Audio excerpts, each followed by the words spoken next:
All right, well, welcome to Fat, Dumb, and Angry. Here I am, back and chunky than ever. I got a special guest with me today, my brother Joe. Wow, I didn't mean to do the intro that quickly. I was going to make him silent for way longer, but... Should I say hi? No, you don't have to say anything. Also, this might be a kind of a semi-special episode. This might be my last episode in my apartment here. Gonna miss it, but we'll see. Maybe I'll do one more here. I haven't quite decided. Other than that, some new stuff I've been working on. Been jamming with some people, trying to work on some more music. The album I'm working on with my brother's, guitar riffs. I'm still trying to chug along with that, but hopefully with this new house, I set up my recording space. I might as well just wait until then, because, I have different sounding vocals, but other than that, other big things to come out is Warhammer 40K launched their new 10th edition, which is why I brought Joe here to talk about it. We've been playing some games. Yes, we have. Am I supposed to talk? I don't know yet. Am I allowed to talk? I like this dynamic. I'm telling you when you can talk or not. You could be muting me for all I know, really. True. I could just be waiting for you to say enough clips so I can make I am gay or whatever. Want me to say that and just get over with it? I know, right? The stream just ends. Anyway, the kind of structure I was thinking about doing this is my predictions, just kind of mention the games we played, and then we'll go down it by faction, then we'll go down it just kind of by the rules in general, and then just the final kind of go over conclusion.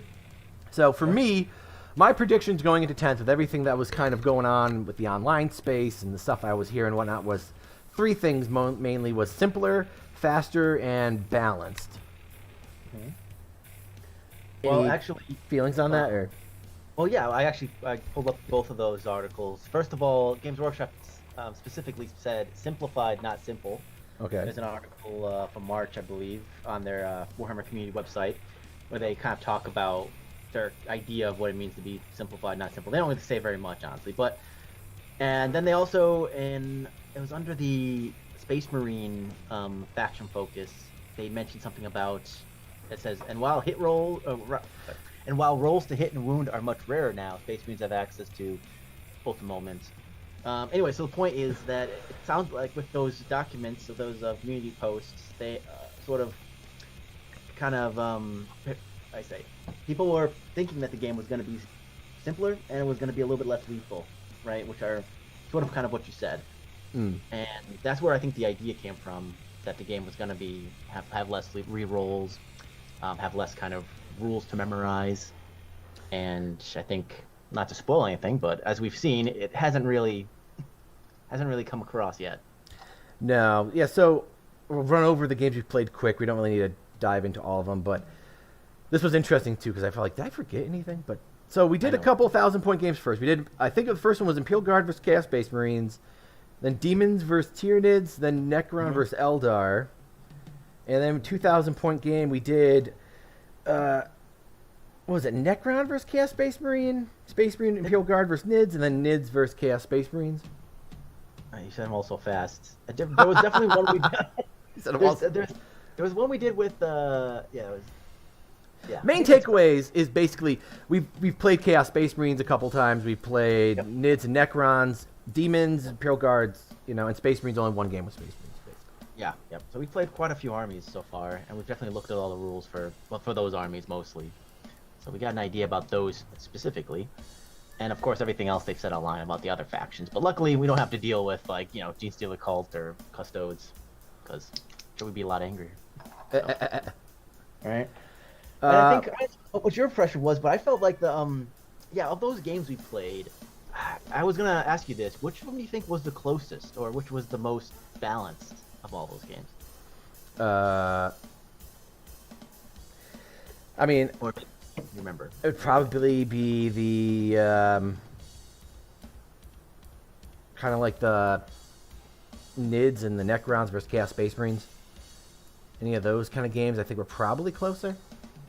We did 3 versus Nids. Oh, you mean those two games? Yeah. I think there was the one. Yeah, the actually I thought the Demons versus Nids might have been close, but that was also that was a 1,000-point game though as well. I mean, my demons probably were helped by that. Yeah, definitely because we Don't have any of the- basically 1 point, and we fought over like 2 other points or whatever for most of the game. I'm just thinking, yeah, in terms of the games we played, I felt like only maybe those 2 really felt that close. Felt like the other ones were pretty much over by 3rd turn, you'd say, or Yeah, not that that's an incredibly unique thing to 40K, because, in 9th edition that could kind of happen too, you know? But yeah. It was this idea that the game was going to be a little less lethal, and I wanted the game I was hoping the game would be less lethal, and that by the end of the game, you'd have hopefully half of both armies on the table, but that doesn't seem to be happening yet. No. So for the first faction we can kind of go over is Imperial Guard. So they don't exist anymore. It's Astra Militarum. I know, yeah. Come on, get with it, old man. I gotta say, I like some of the changes they did with, I don't know, the indirect fire units. Mm-hmm. I mean, Lehman Russ is getting kind of more toughness. I don't know, because sometimes you feel more durable and less durable. I guess it really determines on who you're fighting. Yeah, that's kind of something I wanted to mention, though. Like, I think before we go into these individual factions, about the lethality I mentioned before, the fact that they changed the toughness, increasing the toughness for a lot of units, sort of created a new, like every army now needs to have las cannons, because if you don't have something strength, 11 or 10 or 12, it's really hard to deal with Lehman Russ style 10 or 11 toughness units now, because they've got 2+ saves, they're getting cover most of the time. So it really feels like you're pretty much forced to just shove a bunch of las cannons in your army, which therefore makes it so that it feels like they're actually less tough than they are, because their best weapons to use against them are the ones that are kind of necessary for every army to take, right? And in the last edition, that would be kind of mitigated by the fact that you'd be paying a higher point cost to equip your models with the las cannons. So you always had to do that kind of evaluation in your head. But now it's like, why not? Yeah, let's get as many las cannons as I can in a squad. Absolutely, and some armies have easier access to that, and others don't. So certain matchups against armies like Imperial Guard can have it can be a little bit one-sided. Like Eldar, obviously, you have no problem in dismantling tanks, but as you saw with Tyranids, they have 2 basically ranged anti-tank units, at least the models that we have. So if they don't work, you're basically screwed. So and making one a Psyker too. That throws an extra wrench in there. Psyker? Yeah, the Zoanthropes. Yeah, and it's low range. It's 24 inches. I mean, they couldn't at least have given, like another relic thing to the Hive Tyrant, because that was the saving grace of them in the last edition, was the Hive Tyrant at least could be anti-tank as well, but now... Yeah. Well, that's another factor, I think, because I feel like this edition has really boosted tanks and monsters, basically. Vehicles and monstrous creatures now have an ability where they can shoot out of combat. Combat, all that really does to them, because before 9th edition, you can kind of tag units, especially before that, even worse. You could tag tanks with just small squads to basically negate them, which is obviously maybe a little bit too much. So they're trying to find a balance for it. But right now, it's like you throw a squad of cultists at a tank, and all it does is just reduce its BS by 1, right? Yeah. It's only negative.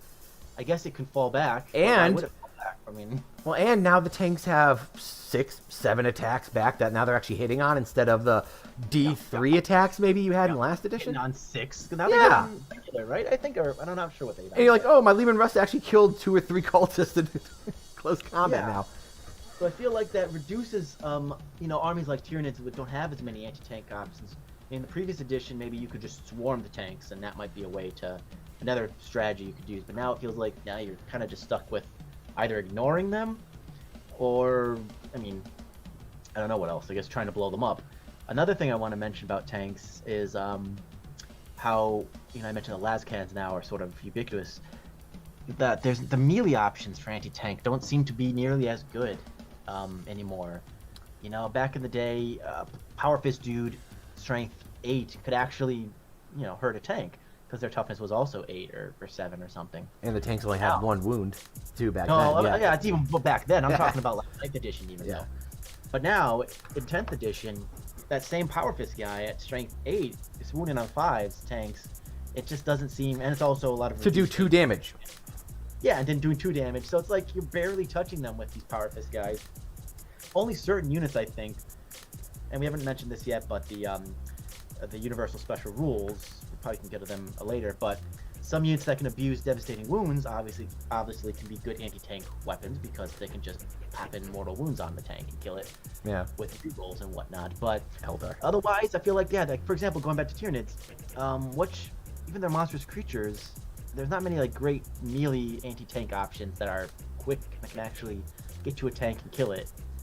I mean, you're looking at like what Carnifexes have to run across the field and hopefully run into the tank to kill something, and like what do they got?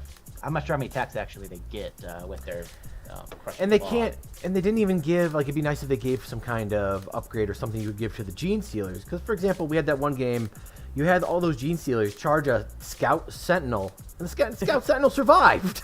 I know. It's like, oh my god. Yeah, and just walks away. Yeah. It's like, well, that was fun. It's like, it's good. If you could equip some Gene Stealers or something like that with, like, a Power Fist equivalent, or something like that to help take down these things, but... I mean, we'll probably get into that later about the whole shooting versus melee armies, because that's just a big kind of... Yeah, like, for example, though, with crushing, going to the Carnifexes, they got Crushing Claws, they have 4 attacks with that kind of weapon, hitting on 4s. Oh, God. I mean, there's ways to boost that and stuff, but as you know, with the Pure Guard, they mostly hit on 4s, too. That's not a really consistent delivery method, you know? Assume to miss more than half.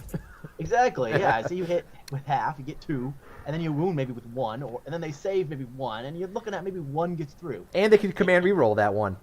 Yeah, and in previous editions, like especially when we first started playing, you know, with when the armor values and stuff, you get in a tank, you get in combat with something like Carnifex with the tank, you're just gonna die. I mean, it's all it's gotta do is roll like what, like a 3-up or something, do a what's it called? It was glancing and just penetrating. Yeah. And then it's like, 4-ups after that to blow it up. And whoever said Warhammer wasn't sexy.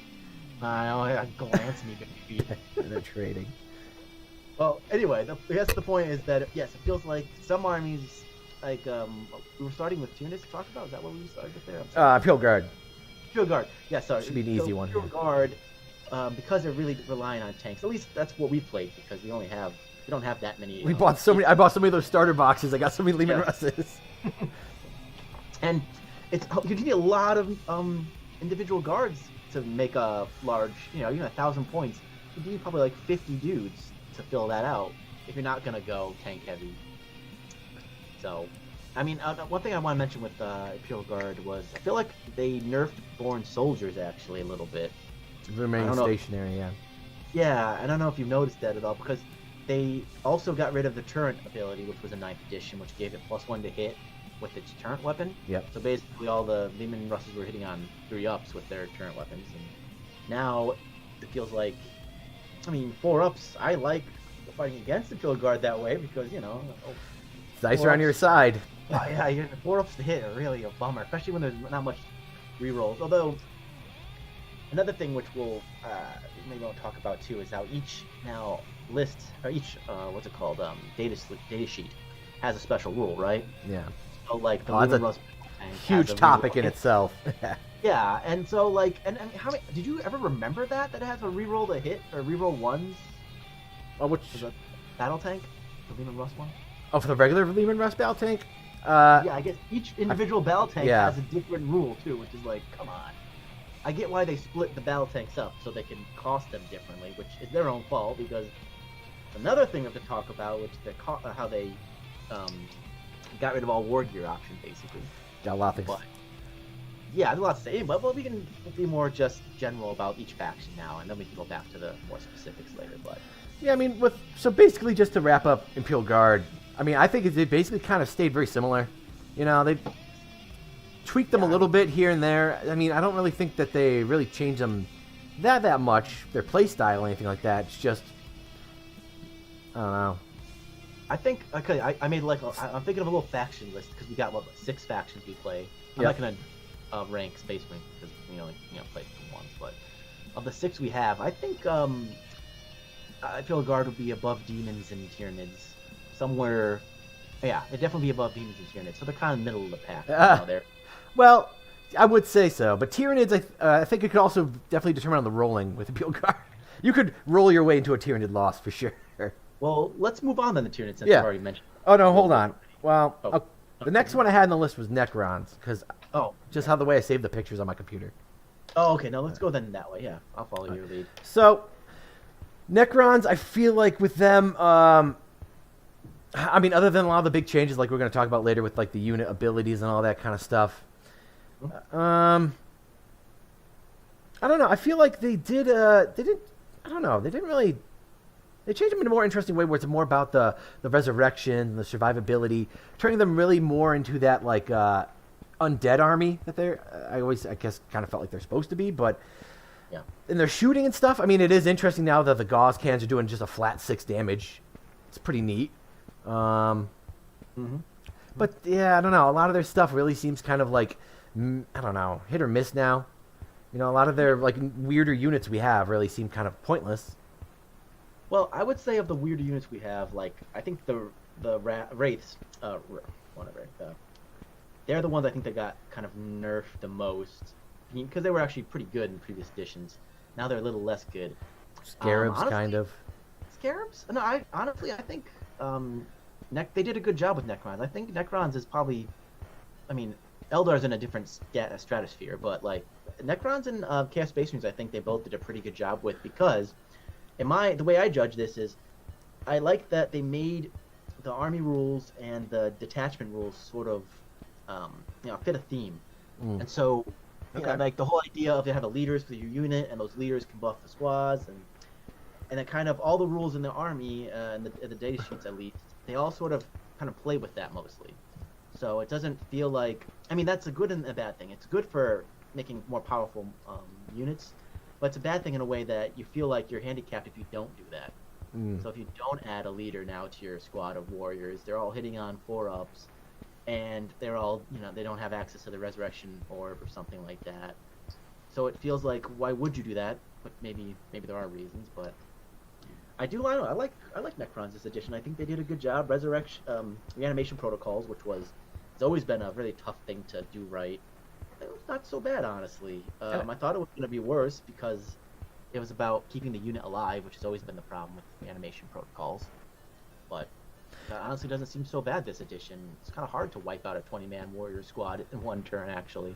Yeah, I mean, other than I think they're fun to play. They got a good play style and stuff, and they're a good army. Like definitely they did a good job there. I just wish that they did. I mean, like you said, maybe they will when they add more stuff, but like give them more things you can kind of do than just like the 20-man warrior squad is.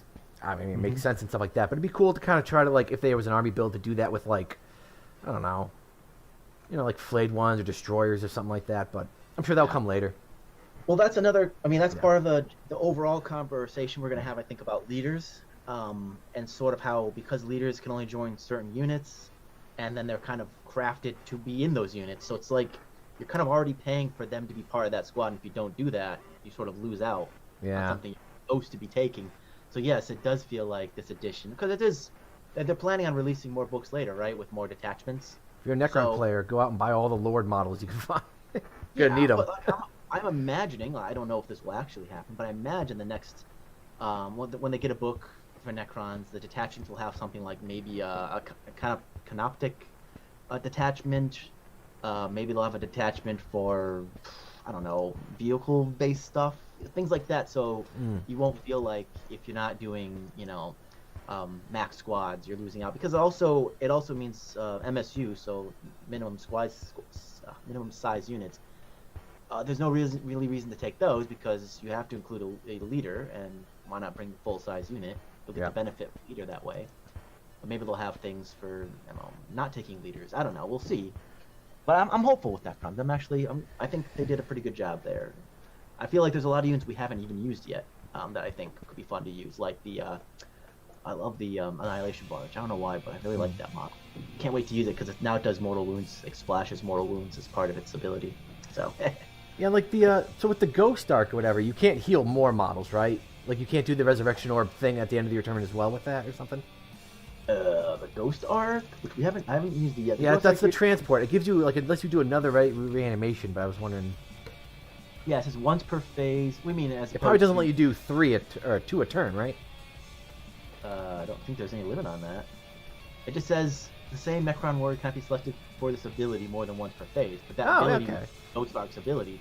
I think you want to maybe stack that too on top of something. I mean, I think the problem with that is that at a certain point, there's like diminishing returns. You know, you make a unkillable warrior blob. The problem is it doesn't do any damage. So I mean, a smart opponent would just be like, I don't care anymore. Either they can kill it in one turn or they can't.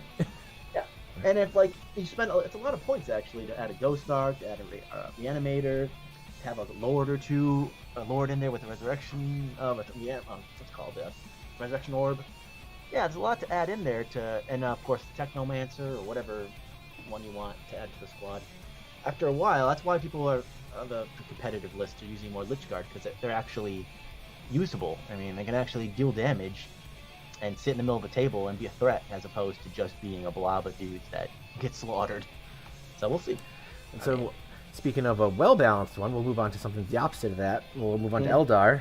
Yeah, poor Eldar. But I mean, they just did. I think I just saw a video today about how they balanced, well, 1 or 2 of the things with Eldar, but you know, we haven't had, we only had one game really with Eldar so far. They totally balanced Eldar. They made Phantasm now, so it only applies, or so it can't be used on aircraft. So it's all safe now. It's all better now. Yeah, their army is, if anything, it's probably too weak, I'd say. I mean, that was obviously a broken set. It's about the Wraith cannons, I think. No, that update, they didn't do anything to the Wraith. Oh no, they're right. They did update it. I didn't even remember that they did it with the Wraith Guard, but apparently Wraith Guard got pistol when they have an ability where they can shoot again if they got shot or something like that. Really? Jeez. I have all the data sheets and stuff up, so I've been kind of pulling them up. Because I figured, why not have it up? I can hear the furious clicking. Yeah, there you go. The Wraith. Because I don't remember all these abilities. I mean, we have to talk about that for the last ability. Yes, because War Constructs, after it's been targeted by an attack, not even if it's... not even if it was hit. Anything. It just as if it's been targeted. You can shoot as if you're shooting phase. It's fucking Eldar, man. And doing so, this weapon is counted as a pistol. So that meant that you could do that in melee. So if you're targeted by a melee attack, it would work as well. So they got rid of that function of its ability. So now I guess you can throw dudes at it in combat and be safe from being shot in the face by a Wraith Cannon. I mean, we've already talked about this in the past, but obviously the Eldar, the rules are just kind of too good. Yeah. I mean, the game, I wish the game would be less focused on lethality and just annihilating your opponent. And Eldar special rules are just about that, just about basically crushing or destroying something. Assuredly. Yeah, exactly. Guaranteeing to destroy something, which, I don't know, I mean... It's not even like they only have like 1 or 2 things with devastating wounds. You've got your options if you want to pick, something to use that 6 on. I know. Oh, they got quite a few. Well, not just all the Wraith Cannon weapons, but I think they've got some melee ones too, I think, right? Is it the Striking Scorpions might even have devastating wounds or something like that? I mean, people are saying that there's other data sheets that are still really good in the Eldar that haven't even been explored yet. Because you don't need to. Yeah, when I've looked at it though, I don't know. I always felt like the aspect words just are kind of boring now. Yeah. It's weird because they did add special rules for them, but it felt like they lost more special rules than they were added back or something like that. So I don't know. They just don't feel that interesting to use. Yeah, Striking Scorpions do have devastating wounds. The Mandy Blasters, that's what they do. I mean, I could see maybe on a board with no terrain and Eldar gets second turn, maybe they'd have a problem. Yeah, they're supposed to be. Well, that's the thing. They're supposed to be what, like the quick, nimble they're elf race, right? So they're supposed to be able to if they want to survive, they gotta not be hit first or not be hit at all. So if they add, it's about moving, and one moves again in your turn, and the other one moves in your opponent's turn. So you can do all shenanigans with that to stay out of range. So I mean, yeah, and the your base characters are good. Your Autarch giving you a command point, and the Farseer letting you just. I don't know. Just overall, I feel like it's pretty easy to take though. Take them and not really have to worry about some of the stuff with we haven't gotten to Chaos Space Marines yet, but you can take some of them and really not use them to full effect. But I see how it would be hard with Eldar really to fuck it up. Well, I mean, there's some. I think like the Guardians are pretty squishy models. You know, they just Yeah, but they're basically just there to hold a point and to protect your Farseer, right? pretty much. Yeah, Yeah, they're right. just ablative wounds for the Farseers. I know, but the thing is, like, Just hide somewhere. they got rid of what they call the Rangers from Battle Line. They're no longer like troop units anymore, and so I felt like, you know, that I don't know, the way the leader works in the Elder Army, I feel like is kind of weird. You know, Farseers can only join Guardians or Seer Councils, and the Autarchs can only join Guardians. And Why can't the Autarchs join like Banshees and Striking Scorpions and stuff like that? only the Phoenix Lords can join their respective aspect warrior squad, which is kind of dumb because then you got, like, for example, like the most obvious one is you have the Autarch in the jet bike, and he can't join it. He can't join Singing Spears, right? Yeah. So It's like the winged Tyrant Prime, right? yeah, exactly. All he can join are the regular Guardian, the Wind Run Riders, or whatever they're called, which are like they're shooting units. So why would you want a dude with a lance and a melee weapon just hanging out there? It's just, I don't know. And that's again, no, go ahead. But just I don't know. Just overall, I mean, like you said, we only played one game with them, but I have a feeling that even the next games we play, we're going to see that they're probably just still pretty strong. So, and they're probably going to be for a while. You're gonna have to try not to to overtune them when we play with a list with them. I think, you know. So obviously, don't spam all the bright lances in the world. Which is so hard because you don't pay the point premium anymore. I know. I mean, I think that some of the models, like for example, the Wraith Lord, I think is a pretty good price. 160 points is a lot, and he does do a lot, but he's not, I don't think, oppressive necessarily. And, you know, I don't know. It just seems like I don't know. And they have rerolls. They have reroll a hit into a wound just baked in to their data. Not data sheet, but I think that's their their detachment ability. To every unit, right? Yeah. So it's like you're all these bright lances. You got a free reroll as well as your strand dice. Which is like, why would you want to take scatter lasers? You know, when you could take a bright lance and got to reroll the hit and to wound. I mean, obviously that works so much better with the bright lance than it ever will with the scatter laser with its 6 shots or something. On your fire prism. I mean, you're guaranteed those hits. I mean, your poor pure guard player is like, I hope I get one. I hope I get a 4. Yeah. Please, I'll never get a 4 all game long. I'll never hit one. Oh. I know. And then the other just like, yeah, maybe I'll use my fate dice. I gotta use them eventually, and I got a 3 on my fate dice. I might as well just use it to hit because why would I want to risk that, you know, or something like that. Which they would never do, obviously, because you want to save your fate dice for what damage profile or the wound roll or something. But still, yeah. Anyway. I don't know. We'll see. Yeah, move on. Next one. This picture's really tiny, but whatever. The demons. Anything to say about the demons? Oh yeah, I got a lot to say about demons. Oh shit! All these factions. What are you talking about? Not much to say about the demons. Yeah. Well, first of all, this is kind of are we gonna talk about Nids next, or is it gonna be Chaos? Chaos Space Marines next. Then we'll do Nids. Well, Joe's really waiting on them Nids. No, but the point is, demons and Nids both suffer from the same problem, which is that their factions are based around Battle Shock, which we haven't talked about yet. Battle Shock being the new leadership, basically leadership test.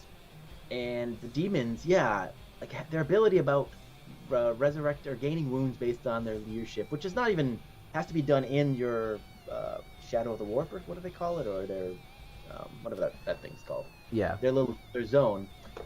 And so it's not even a guaranteed thing, but because of the fact that you can bring back models with it, if you have 1 wound models, or is it just battle line units? I think it's just battle line. So the Plague Barrows, I think they count for.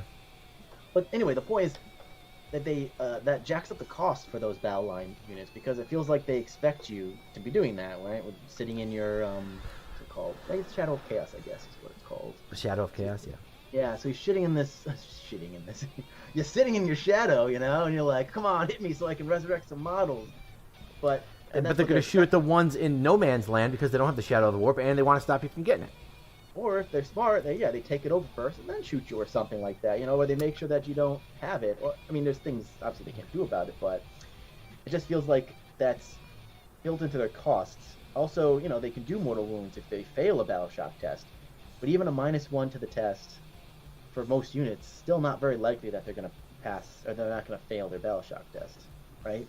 No. So it just feels like it's kind of until BattleShock's made better, it feels like it's kind of useless at this point, or at least they're paying for something that they might not be using all the time. And that's why I feel the problem with demons is that makes, I think, a lot of their battle line units kind of unusable. Like demonettes, I want demonettes to be good, but they got toughness of 3 and they got a 5-up invuln. They're gonna immediately, die as soon as they're looked at. If they don't kill whatever they attack, they die. They have to be afraid of Imperial Guardsmen, it's not a good... Yeah, and they're more expensive. You can get like 2 squads of Imperial Guardsmen, can't you, for that? I know, it's insane. Even Bloodletters. Bloodletters are the same, but with toughness 4, which is not enough. So, I mean, I know that they have semi-reliable ways of getting them into combat, I suppose. I mean, I think you can deep strike within 6 inches or something if it's in your warp or whatever it's called. Yeah. So, and there's a couple stratagems as well for deep striking, so that's supposed to be their thing, which I get. That makes sense. But, I mean, I don't know. If you're going to just do that and deep strike stuff to kill things, why would you want a Bloodletter squad when you can just throw in Blood Crushers or, better yet, a demon, what's it called? What's the guy called? Not the Bloodthirster? Yeah, exactly. I mean, that's why, of course, the best ones are the Monster Mash list so far, which I feel like is, I don't know, it seems like the least fun I would want to play against is a Monster Mash list. I mean, it's just like, here's my army, I got like 4 different models. 5 models, yeah. Exactly. Which I guess would be like playing a Knights player or something, but yeah. I don't know. It just seems like you're missing out on really playing the army. Yeah. I mean, I like the idea of this demonic horde. It's kind of cool, like blue horrors, having like a horror swarm. I think the pig horrors are actually the best battle line units they have. We're having this shambling thing of, the Nurgle, which Nurgle is also pretty terrible, I think. And it just... Which, for raising, like, toughnesses and everything, you think they would have just, I don't know, raised Nurgle's toughness to make it somehow work? I don't know, but... Yeah, like we've already alluded to, the whole toughness dynamic being changed. Like, they gave Plague Bearers toughness of 5, right?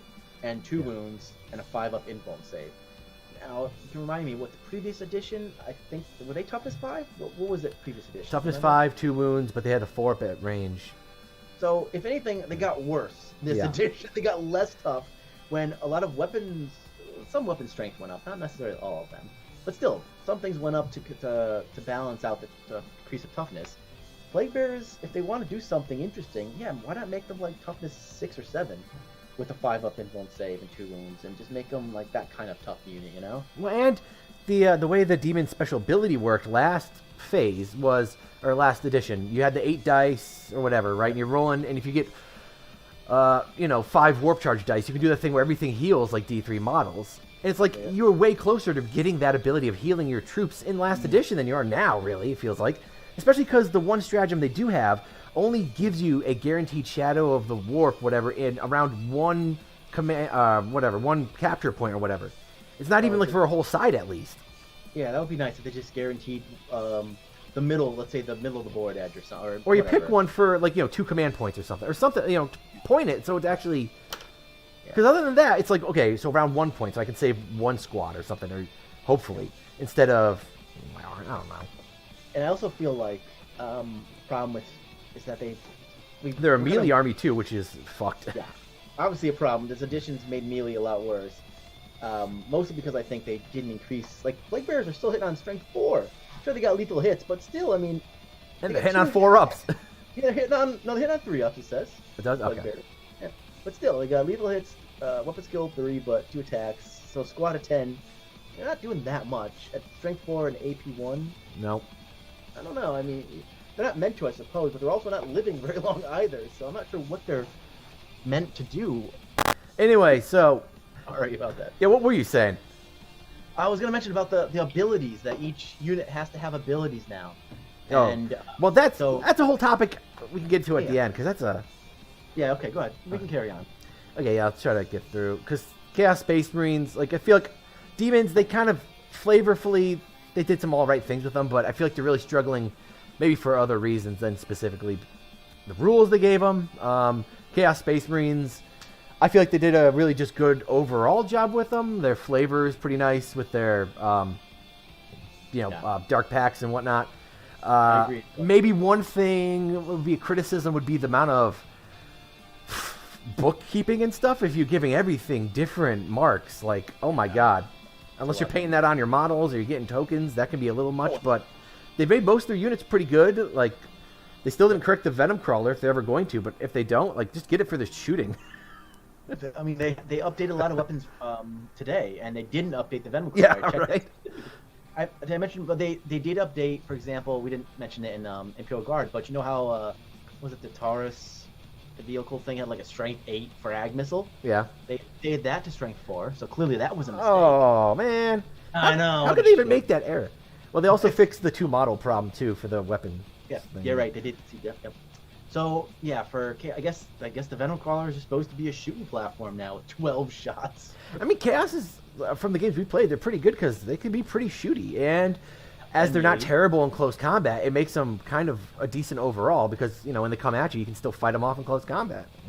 Yeah, I mean, if you look at the data sheets, there's not many of them that are bad. I mean, honestly, I think the only one that's really bad is probably just Spawn, and that's not even really... Yeah, what is with that? They're like 80 points or something? What? Because they come in squads, units of 2 now, because the box has 2 of them in it, so but apparently, yeah. They could make them Maybe cost 40 points and barely anyone would take them. I know. Didn't they cost like 20 points last edition? 25 or, yeah, 20 or something. Like, and they were okay then, but... yeah, they're garbage, unfortunately, but everything else pretty much. Even like things like the Aspiring Champion stuff and the Lords, different versions of the Lords, they all seem like I could imagine times where I want to take them, you know? And Sorcerer stuff, so I feel like they did a good job, and their detachment ability, or at least their... does their attachment ability to Slave to Darkness? Okay, that's the thing with the marks. Weird, okay. Yeah. Anyway, that stuff all the units pretty much utilize it, and they have abilities that kind of work with it, pretty much. So, yeah, it feels like a actually well thought out army, you know, with all the parts that fit together. So, yeah, good job there. Which is weird, because Well, some like, of them again- feel more than others, but you don't usually feel like they would put that much love into Chaos, but I guess they did. I know, it kind of comes and goes. Sometimes they screw Chaos over, other times they do a pretty good job. I mean, like, again, go back to Demons for a second, you know, with their demonic stuff. It doesn't feel like a lot of the actual, or all their abilities that maybe are affected by their Shadow of the Warp thing, or whatever it's called. Not the Shadow of the Warp, but anyway, all their abilities, they just like maybe change the leadership by 1, or make them do a leadership test or something like that. And I think it would be much more interesting if a lot of abilities were like, this unit gets to reroll hits if it's within the shadow, or it gets, you know, I don't know, +1 to its toughness if it's within your Shadow of Chaos or something like that. So They couldn't do that, Joe. They had to take other abilities that already existed for other armies and just transplant them over. I know, that's what I'm saying. Like that would make just give a thematic feel to the army. You know, I feel like you're actually. But they did it doing- with certain things like the Hellbrute, right?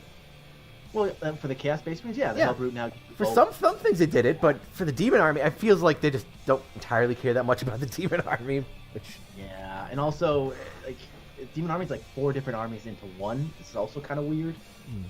The different gods, so I don't know, but well, yeah, what do you think? I mean, I get it. Before it seemed like it could work out well, where one is like what you've got. Corn is supposed to be your close combat.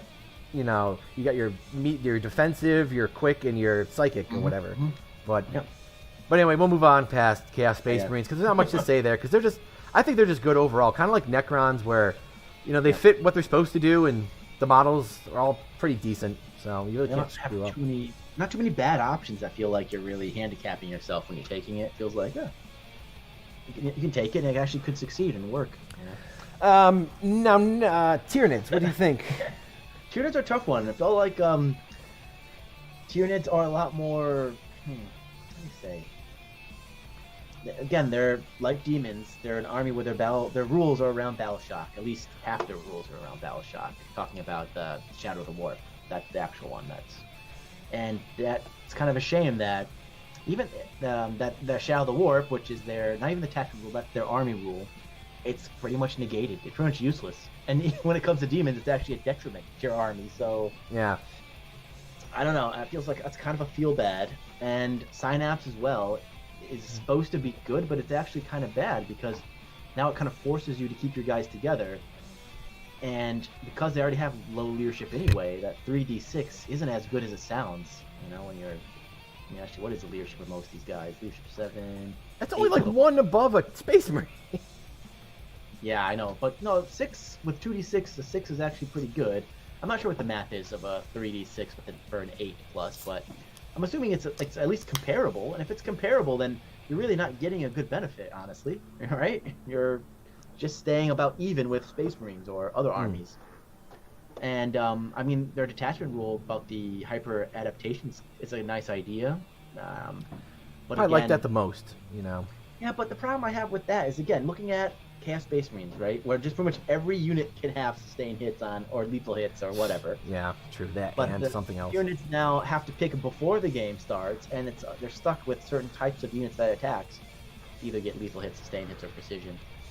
It feels like, again, you can't really build around it. You kind of have to just hope it'll do something during the game. And, Yeah. And that's it, right? Maybe precision's the best one to go with, honestly, maybe. Well, if you're fighting Necrons, that would be pretty nice, wouldn't it? But it only works on a critical hit, too. Just like, I mean, I don't know, maybe that'd be too good. Just give him precision, but Everything, yeah, precision. yeah, I guess that would be too The good. Gaunts just swarm the lore. Just every time. But again, like Tyranids have they have such cool models. You know, that new box set has some great models in there, and Yeah, some of the stuff doesn't quite feel, kind of like with Demons, where it maybe doesn't feel quite pointed properly. yeah, You know, they could be a little bit cheaper, or things could be a little bit better. Like the Well, like, again- Warriors, I don't know. Like, they're okay, but like last time, you know, you get your cannons and whatnot, but they're really not getting that many shots. No, the Warriors. I mean, it's like sort of the problem I mentioned before. Like, for example, the Venom Cannon used to be kind of its anti-tank weapon. Now it's pitiful anti-tank. What, it's a strength 8, AP 2 damage or something? Or maybe not even that. Maybe AP 1. Let's see, where are you, Warriors? They're not even, of course, Tyranid Warriors. Yeah, it's strength 9, AP 2 damage. That's not enough. That's not anti-tank. 2 That's damage, yeah. That maybe anti like Terminator Space Marines. I guess it's anti-Space Marine basically profile. But I don't know, it kind of lost its purpose, I suppose, and also its ability is kind of useless. Fall back and shoot.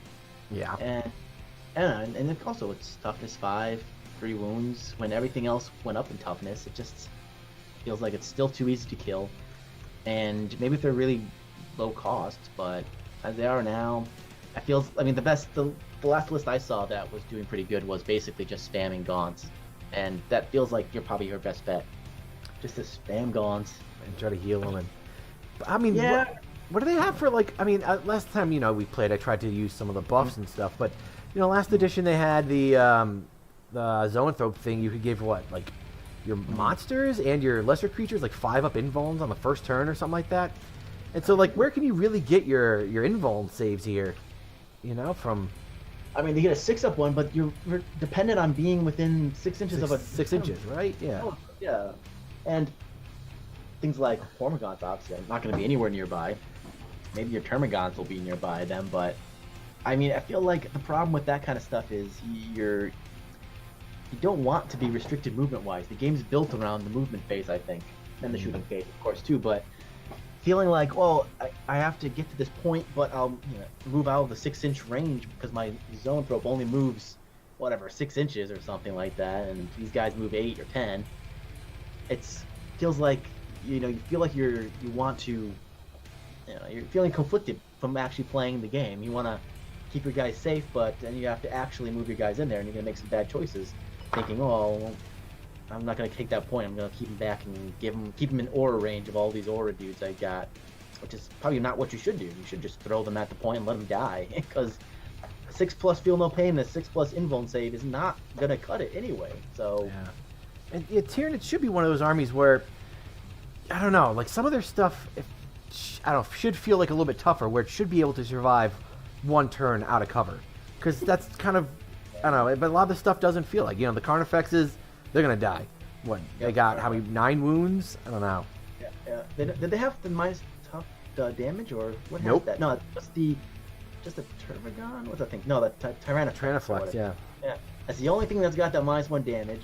You're right. The Carnifexes have got toughness 9, 2-up save, and 8 wounds. That's a dreadnought. Well, that's not even a dreadnought. Probably Space Marine dreadnoughts are better than that. That's Yeah. like a Hellbrute. Space Marine Dreadnoughts I mean, true, we don't have like one with guns on it and stuff. But even if we did have a Carnifex with guns, I highly doubt its shooting would do anything. I mean, is it hitting on 3-ups? Nope, 4s. Yeah, like at least And the its ability is like ability to move closer to them, right? The blistering assault thing. because at least like your Hellbrute is gonna have an aura that's gonna help, and it can be shooting a multi-melter or a plasma cannon at 3-ups or something at least. Yeah, I've never seen a post about the Screamer Killer Carnifex. People are asking what they do with them. And mostly they just run them at something and die. You try to hide around cover and hopefully get in combat. Yeah, they're too expensive. They're what, 180 points? It's way too much. They should be definitely like 150 or something. Yeah, you just run it as a Carnifex. You could. I mean, I think they're gonna get reduced in points soon enough because they just aren't. What they got? Toughness 9, 10 wounds, as opposed to what toughness 9 and 8 wounds was that Carnifex. And it's still, I mean, because lascans and anti-tank weapons are going to be ubiquitous, they're going to get melted, you know? I mean, Yeah. there's a lot of weapons that can deal, like, 2d6 damage or something. I don't think this is one of those to hit you.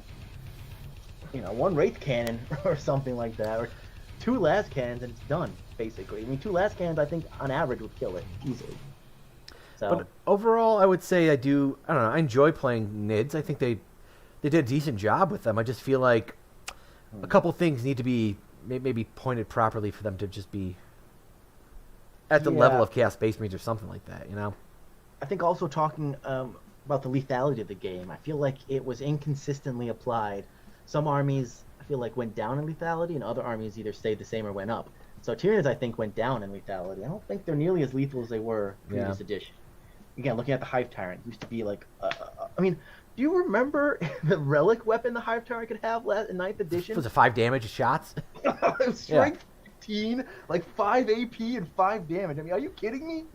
That is like. And now, it's not even you don't have access to that. It's nothing in the army has that kind of shooting power. Absolutely, I know. It's so. I feel like, yeah, Tyranids took a major hit in their damage profile, and while other armies like Eldar didn't. Yeah.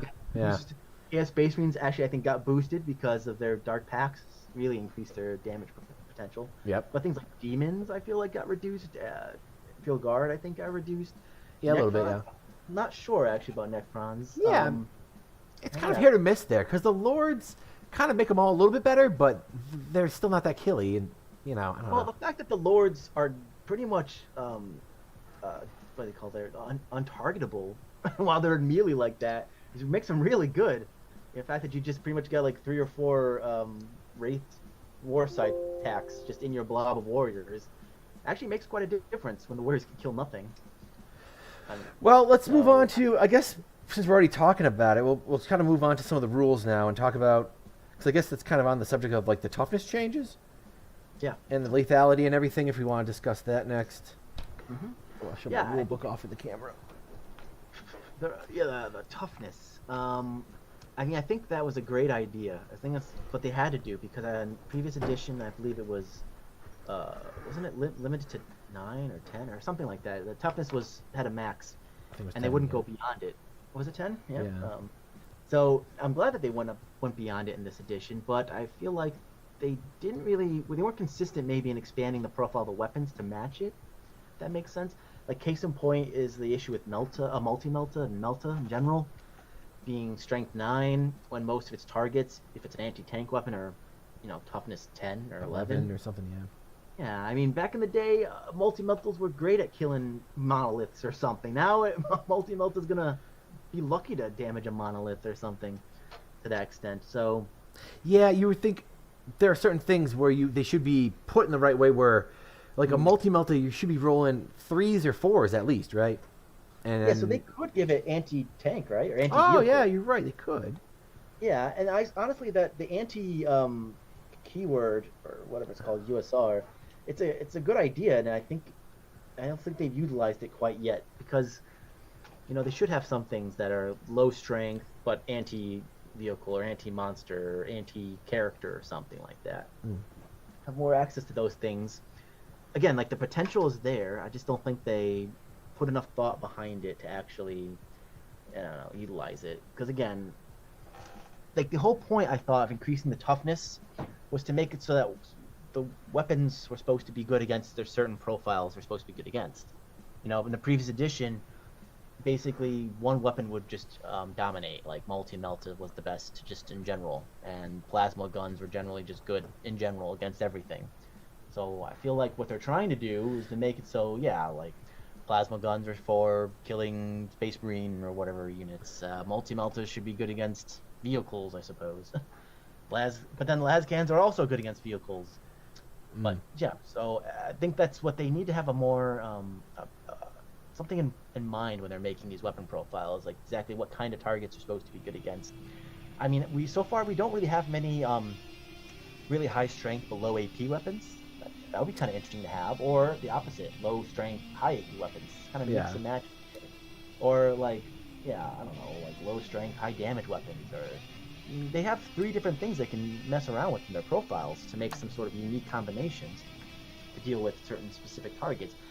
The point, I guess, is just not to make it so that one kind of weapon is just good against everything, basically. Yeah. And I think we're still kind of there. I think, you know. Well, with the lethal hits. Yeah. Devastating wounds. You mean, right? Well, lethal hits too. I mean, right? You could just chip through anything with their wounds. Yeah, but I think lethal hits. So if they limited lethal hits to only weapons that had low AP, then it wouldn't be so bad, right? Because, you know, you'd still be saving on 2s and 3s. Because that's another thing they did, I think, was with the vehicles. Most of the vehicles now have 2-up saves, mostly, right? The big tanks. A lot of them. So bolter fire is really effective against large tanks, which I get is the point. They want to do that. That's a good idea. But at the same time, I don't know, like, I think it's the Chaos Space Marines, the Forge Fiend. It's got kind of like a plasma gun kind of weapon that's got, I think, strength 8, AP 3 damage. And that seems to be like that perfect profile for just dealing with everything, right? Yeah. Where it's high enough where it can wound Space Marines on 2s. AP 3 is like things are saving up 5-ups most of the time, or with cover. 3 damage is like killing Terminators individually. So they really need to make those kind of weapons, I think, very rare or very limited somehow. I mean, I know they've got what's that ability? Hazardous, I think, to it, but still, I mean. You know what also they could do that would actually probably help everybody out? Is just make a universal strat for -1 damage. Well, they have it, but it's got to best for Space Marines and terrible for Chaos Space Marines. It's just, well, they got the -1 AP, but they should have a -1 damage thing for everybody to use, you know, because like limiting them per faction, because that's the big thing too, is like some of these things, yes, the damage 3 or the damage 2 and not being able to control that, just wiping out big chunks of your army. But if they're trying to really reduce lethality, making certain stratagems, like if they just made a +1 to your save stratagem, -1 damage or -1 AP or whatever, these stratagems for everyone to use, then universally that would help, I think, with survivability of those particular units that you need. Yeah, that's a good point, actually, because we haven't really talked about the change to stratagems, how they got rid of a lot of stratagems. And CP. Yeah. And now made it so there's basically, like 6 stratagems per army, and I think there's 10 or something generic ones. But of those generic stratagems, there's basically only 2 of them that are defensive, maybe? Is it just the go to ground and the smoke launchers? Is there another one? Yeah, I mean, maybe there's another one, but... lethality, I feel like that's where, they can add stratagems to make it so that things are tougher to kill. I mean, like, the go to ground is pretty much useless. I mean, everything's got cover. Hey, I saved those warp talons with it. Did you now? I'm just saying 1 maybe? Did you get 6? +1 to my save. I mean, yeah, so if you drop something in the middle of the open with no place to cover them, I guess that could come in handy there. But, I don't know, I just don't think it's... not worth it for 1 CP, especially... I mean, because coming from last edition where you started the game with a pool of CP sometimes, right? And you knew you were going to get some during the game. I mean, I don't know. Sometimes you actually do need that CP, and you're sitting there like, oh, shit, because... I don't know, they made some decent stratagems, but they basically made it now that... Which I get why, but again, limiting kind of the things you can do where... The stratagems you want to use, you're going to use every turn pretty much. You know what I mean? Like, the Tyranids, you're doing your Endless Swarm one pretty much every turn, and so you're saving your CP for that. Yeah. Or, for example, the Chaos Space Marine Dark Obfuscation one. Which is like, we haven't really used it yet, but that's apparently, like, one of the best stratagems in the game. Because, basically, if you're within 12 and they target you, you can basically say nope. and they have to change your target to something else. Rapid ingress. Rapid ingress is also, really, really good. But luckily you get stratagem in their turn, right? So CP in their turn, so you don't have to save up for it. But like I said, that's another one where you're saving that CP. You're going to get in their turn for that. So it's like, it doesn't really. I mean, of course, unless you're building for it, getting that free CP, it doesn't really feel like you have CP to really mess around with to help your army when you need it. It's already kind of feels like a lot of it's already allotted for. Yes. So one thing, so we can talk about this actually. The new mission deck, I think, has an actual benefit to this because now you can remove one of the secondary mission cards and get extra CP that way. Now that's not in addition to the cap that you have normally, but still, it's nice that there's other ways to get CP that some armies don't have access to, like ways to generate CP. So because it's so limited and it's a limited resource, I'm glad that they thought of other ways that CP can be given instead of just, he's a commander, he gives out free one or something. And yeah, I mean, it's a good idea. Honestly, that's my general consensus of 10th edition is like a lot of good ideas, but kind of went off half-cocked, Could have done better. Like the strats thing was a great idea. Like a lot of the strats they have and all the different codexes are all very meaningful when they reduced them to 6 or whatever per codex or per index. So that's a great idea and that worked out well, but it still feels like a lot of them are still kill more strats or broken stratagems like the Eldar ones. Where, like, of course you'd be using them every turn. Why would you not? Or the demon ones or whatever, where you're like, am I going to use any of these except for the one I get to reroll my ones for saves? Like, obviously I'm saving for that. The other one's not that good. Like, oh, you can bring some more dudes back, but like again, the Elder one is, I can move my model after you've moved yours. Like, how good is that? Yeah. I'm sorry, but that's like game breaking almost. They need something like the Chaos Space Marine have, where like you could pick a unit that can advance and charge or something like that. Yeah. Which I don't think they have, but like that would be at least be useful because then you could try some shit with your Hunter Killer or whatever. Oh, you mean with units? Yeah, because now you're pretty much relied on just rapid ingressing everything. If you really want to actually get them in combat, that's your best bet. I mean. Okay, we'll move on to let's see. I guess from there we can move on to the universal keywords and stuff. Yeah, another great idea. I mean, obviously I should have done that a while back, huh? I think we had them a while back and they went wrong somehow. It was before or after we stopped playing for a while. When they had these, apparently they were broken at one point, but I mean, it seems like obvious because everyone talks about Deep Strike as Deep Strike and Feel No Pains as Feel No Pains anyway, so.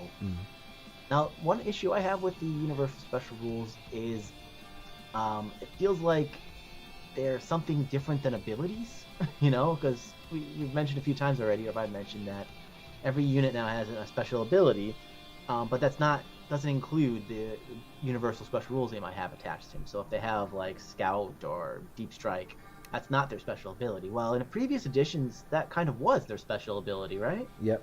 I mean, so now they gotta think of something else to add to them. Which, I mean, why can't they just not just have a unit that has Scout and that's their thing? That's good enough. I thought going through the data sheets, I thought there was one unit that stood out to me. I don't know if it was a Tyranid or an Eldar one that just did have like Scout and nothing else. I'm like, that's very strange. Well, there's also some of the abilities are things that should be universal special rules too. For example, like sticky objectives. That's the one where if you control an objective, it stays under your control after you leave it. Yeah. That should just be a special rule. That should not be, or not. It should be a universal special rule, not a special ability for a unit. I mean, it feels like it's not like some units have it, and it's like they might as well have no special rules at all sometimes. I mean, it's good to have. It's not a bad thing, but I don't know. Just have it included, and if you want to give them something else, give them something else. But and then sometimes it feels like because they can't double up on special rules, they got to give everything a special rule. I mean, something that stands out in my mind is like, okay, you got the Eldar Scouts, for example, which maybe would have a more, like a sensible special rule of something like re-rolling your wound shots or something like that. Instead, they got like you get to move if somebody comes close to you, and does that really fit with what the hell they're supposed to be doing? It just felt like they didn't give anything else that yet. Already got infiltrators and stealth. I mean, I know, yeah, it doesn't seem. It does kind of actually sound good when you. Well, I know. It just feels like it doesn't really. I don't know. You know, it doesn't. Sometimes it feels like they just give things stuff because they need to give something, and they can't give something that's already been given to something else. Yeah, Rangers would still be taken with that rule or without that rule. I mean, it doesn't really. If they're going to be taken, it's not because of that rule. That's like an extra added bonus. But in reality, what it is a rule that you're going to forget that they have, and that you're going to be like, God damn it! I knew I should have done something when they deep struck right, 9 inches away from me. I knew something I should have done.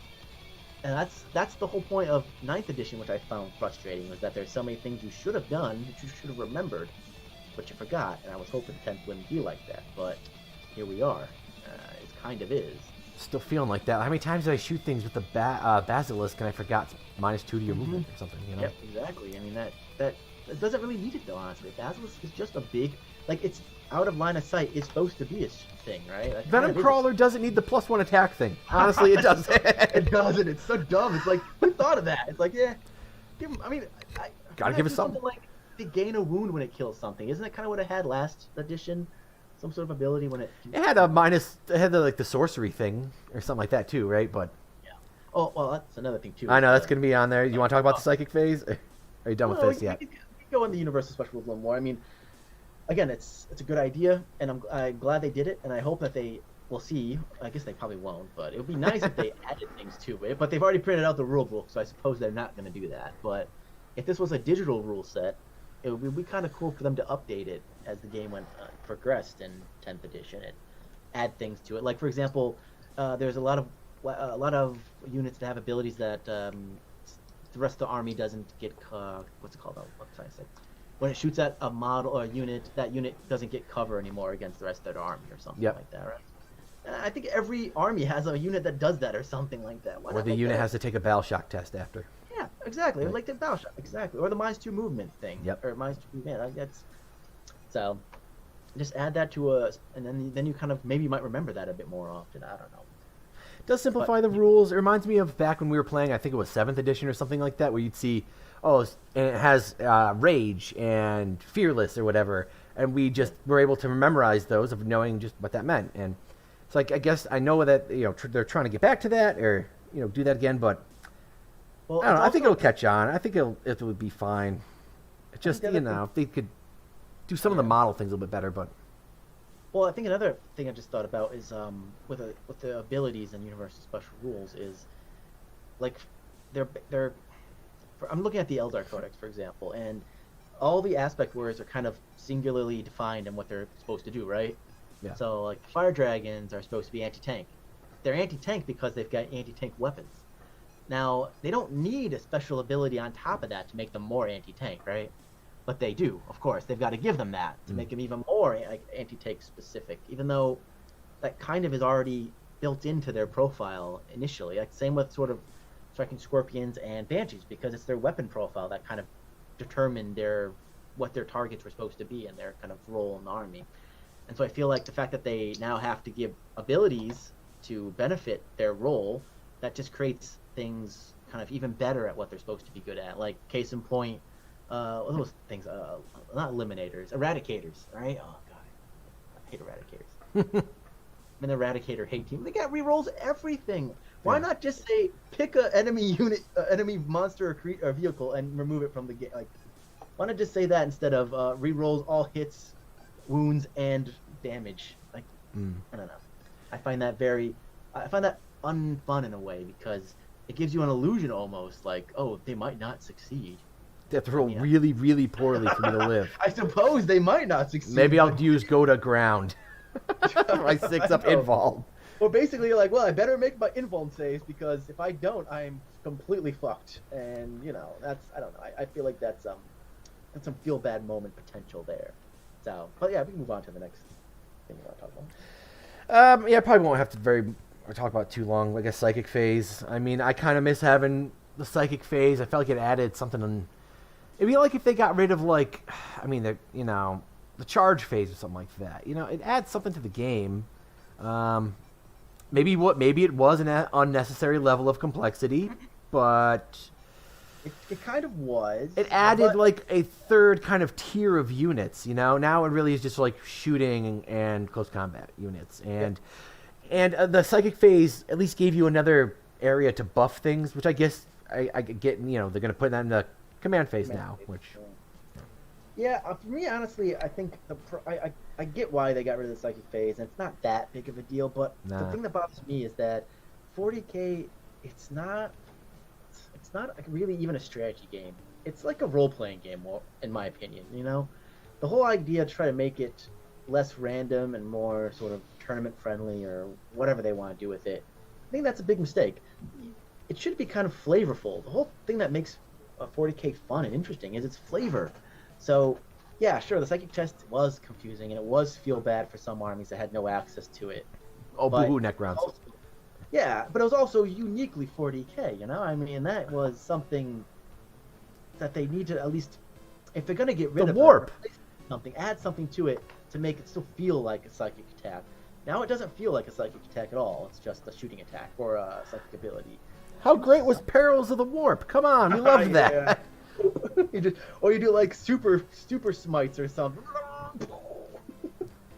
I mean, yes, again, like this, and I think the most fun, in my opinion, with 40K is when you have these moments of just insanity where something crazy goes, because that is the universe. The universe is insane.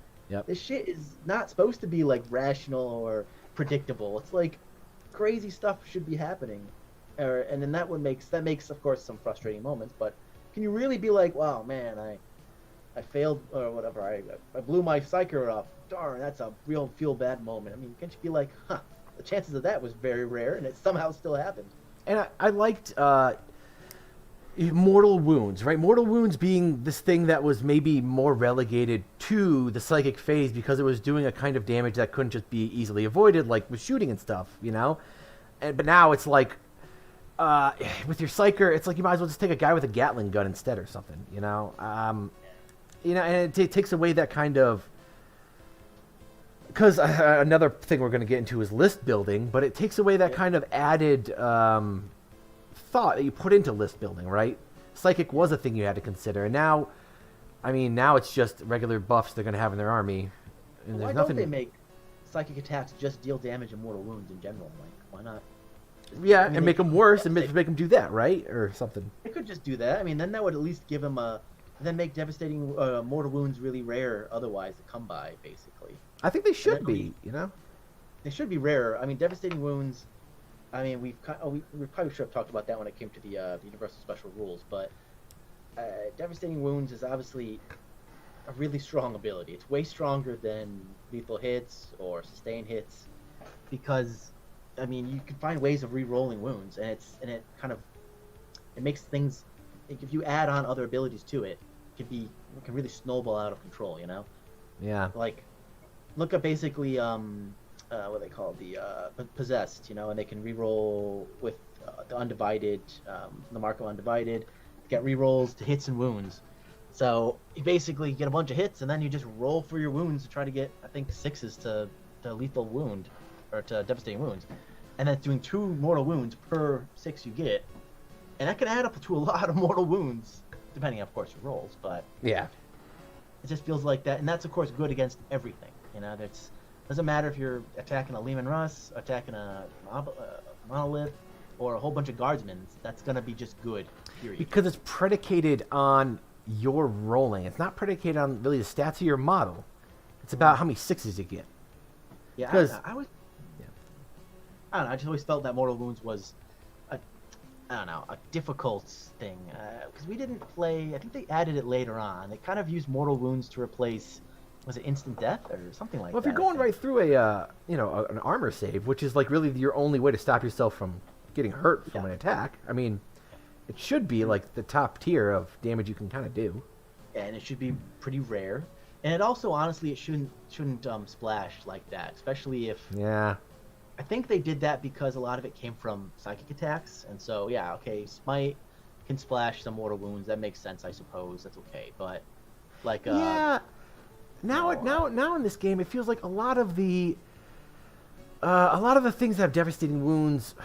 I mean, other than some of the melee stuff, a lot of the shooting stuff seems kind of anti-tank anyway. So if they got rid of that ability to like splash, I don't know, it would maybe balance it a little bit better. I don't know. It would help a little bit, yeah. I think that would, because then, if you do your devastating wounds on a squad, at least a squad Terminators, you're just gonna kill one guy at most anyway if you get a one-shot attack, even if you're doing 12 mortal wounds or something ridiculous. That was the main reason why the what they call the Wraith Knight was so overpowered, because it's doing 2d6 mortal wounds with each of its Wraith cannons if it rolls a mortal wound, of course. But oh man, it's a lot of more wounds. And didn't it have an ability? It's like on a 4-up or something like that. It gets a sustained hit. No, on 6 it gets a D3 sustained hits, doesn't it? Oh, we sure that's that one? The Wraith Knight? The heavy Wraith Cannon? No, it just has blast and devastation. No, I don't think there's anything that gives it sustained hits. But it doesn't really need it. No. Sorry, you got D3 attacks and blasts for each of them, so you got 2 of them. Strength 20. I mean, Jesus Christ. Does anything have toughness 20 in the game? I don't know, honestly. The Monolith doesn't. That's toughness, what, 14 or something like that? You would think something Necron might, but... I mean, Monolith used to be the toughest unit in the entire game at one point, but... terrain rules. Yeah? I feel like, again, they try to simplify it. Now, I mean, there isn't like a whole bunch of terrain rules like there was last one, which is, I guess, better. Does it? I feel like maybe it misses out on some things. I do feel like maybe I would like them to bring back dense cover. Yeah. Well, I think it's definitely telling that basically everything gets cover and things still get annihilated pretty easily by some armies. Yeah. So I think that means that it's not really cover that's the problem. That means that weapons are still too strong or abilities are still too powerful. And if they just reduced everything by 1 AP and made cover a lot harder to get, that might make cover a lot more meaningful, right? For example, I mean, if they could do something like that, or just so that's more about how they built the game up in the first place, though. But I feel like you want cover to actually mean something. Now, the only thing that matters with cover is obscuring terrain, right? Yep. Where you can just hide stuff, and a lot of the battlefields are just big blocks of obscuring terrain, so you actually have access to reliably keep your dudes safe in the beginning of the battle, which, I don't know, I mean, I think that's a good idea. I want ways to keep our stuff safe. Which it should be helping the close combat armies, but it still feels like, especially with demons, when you're stuck at 10-man squads, it's too easy to wipe out a 10-man or sometimes even a 20-man squad of toughness 3 models. And then anyone who's worth their salt will obviously screen out enough stuff. Yeah. So, I mean, you can't really deep strike into their back anyway, so you just got to run to their front. And we also didn't talk much about Overwatch, which apparently is supposed to be really, really powerful in this edition, but we haven't been using it. We haven't really used it that much. Maybe we're just not, utilizing its potential. But I don't know. I mean, we don't also use many flamer units. Maybe that might be part of it. Because I can imagine if you got a good flamer squad like a Rubric Marines or something, and they can just literally shoot at anything that's in 12 inches of them and annihilate it, it could be pretty great. Yeah, I mean, if I built that 10-man squad of Space Marines with flamers, I mean, you're going to be watching a chance you get. Yeah, exactly. Why wouldn't you? Especially for only 1 CP. But, like, for example, I think it's the Dire Avengers I think they Overwatch on 5s, which still, is that really that great? I don't know. Is it worth... Are you really reliably going to kill something with that? I'm not sure. Well, with the Dire Avengers, I looked at them more like, maybe they're... Can you put the Autarch in them, right? Yeah, if you give them... Oh, no, you can't give the Autarch. No? You can give the just the Azure Man. Yeah, whatever. Oh. Only he's the one who can join their squad, and when he does it, you can do the Overwatch for 0 CP, but that's the only reason why you'd add him. But, yeah, that's... I don't know. It still feels like maybe they're just meant to sit in a point and wait for somebody to come into range of them, more so than go anywhere, but... Whatever. Anyway, but yeah, no, Dire Avengers, they hit on 4-ups and if they're within a range of an objective marker, which is nice, but with a 4-up save and a toughness 3, they ain't gonna be on objective markers for very long. Nope. So, especially when you got indirect fire, if anyone's got that coming at you. But so again, I mentioned multiple times before, but it just feels like if these units were tougher, if everything was a little bit harder to kill, this might solve a lot of these problems you've been mentioning. Maybe, or not. Okay, so I got 2 more things written down to talk about for the rules, and then we can kind of do our final thoughts of everything. But list building, that's where one of the things where I feel like they've kind of constrained the game. Definitely when it came to additional war gear and all that kind of stuff which was Yeah. a lot of fun of building your army and managing your supply points and all that kind of shit. But now, I mean, one of the concerns I've listed with you before is that a lot of these armies are going to just turn into the same build, kind of. You've got really one way to run things because you don't really have that many choices for the most part, and you're really rewarded for building your army in certain directions, right? Yeah, but that's a product of the index, the fact that there's only one detachment per army, basically. So if you view it in a broader sense, like in the previous codexes, what they had maybe four or five kind of detachments, let's say, like, for Eldar, that's the Craft World, or for Necrons, it's the Tomb Worlds or whatever. So yeah, and all of those kind of give you a sort of a unique way to build the army, not necessarily, but at least one way you can try to give a little feel to a different way of building the army. So I think hopefully once all the codex comes out, then each army will feel like it has a little bit multiple ways to run it.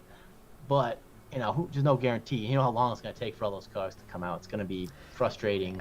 But that kind of stuff, that and not allowing you to really change unit squad size. Yeah, that's annoying. Like taking away that ability to just add one or two to fill up slots. Like, we're lucky enough where we've been playing Warhammer for a while now where we have a bunch of models. But I can't imagine if you're trying to play this game and you've only got like 6, maybe 7 units to pick from, how are you going to build 1,000 points or something like that when you can't really match up anything? You're going to have to, I don't know. I feel like that's... Yeah, well, of limited course, maybe for sure. Maybe we've just been so, we've spent so much time dangling lists to get them as close as possible to 2,000 or 1,000 points. It's like 998 or 999. You're like, so good though. It's the single player part of Warhammer. But I get, yeah, that's true. But I get kind of what they're trying to say. They're trying to say, like, yeah, okay, that time spent of you moving, a plasma pistol here and there, or getting rid of this or that, is kind of a waste, because you're doing stuff that really doesn't meaningful impact the game. But at the same time, it kind of still happens now, because now when you're 5 points over, you got to do the same thing anyway, but you're just doing it with larger units, so you kind of have less options. So I'm getting rid of this 105 point squad. What costs 110 points?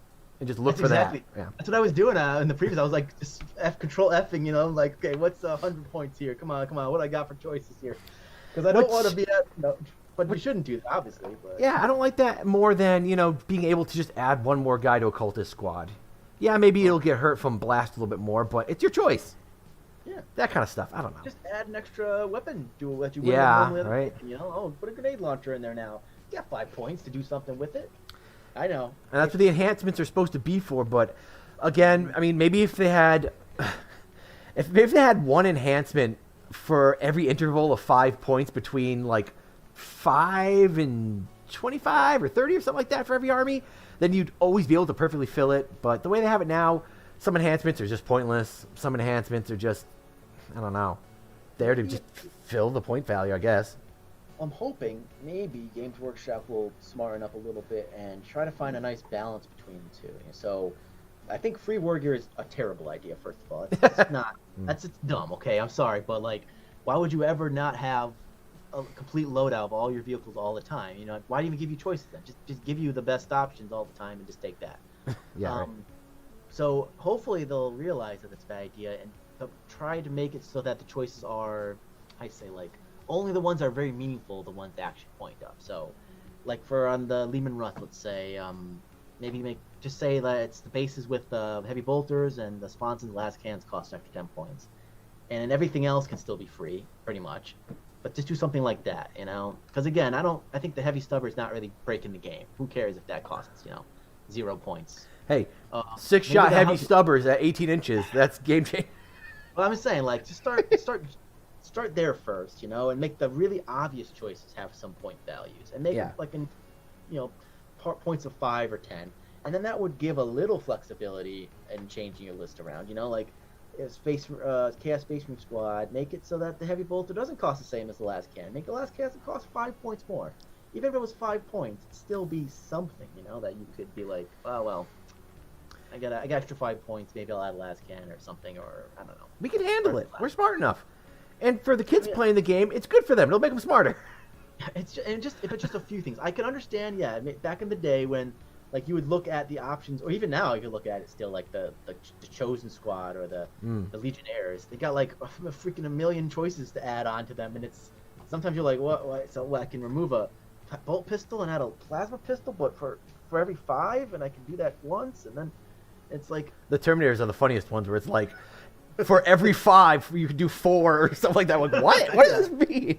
how many chain fists can I put in this squad? Can't Because you I just don't tell know me I can just put them all? Is it all power Yeah, fists? exactly. Like, Gotta be an easier way to do this, and like also that too. I mean, why not have the chain fists or the power fists cost a little more if they're just obviously better? but did they make the chain fists worse against vehicles? I thought they used to be like really good, and now it doesn't feel like. I thought they would do a flat 3 damage before, and I don't know what they do now. I got this stupid. Whatever. Oh, And it made all melee worse. But yeah, I know. It's that kind of stuff with the list building where if they brought back some of that, I don't know, yeah. could I mean, could even fill the just a little gaps. bit. But I don't know. Is Games Workshop willing to compromise? I think so. We're still buying their shit, so do they really care if we're happy or not? Yeah. So next thing, which we've only done a little bit of, is mission packs, gambits, that kind of stuff.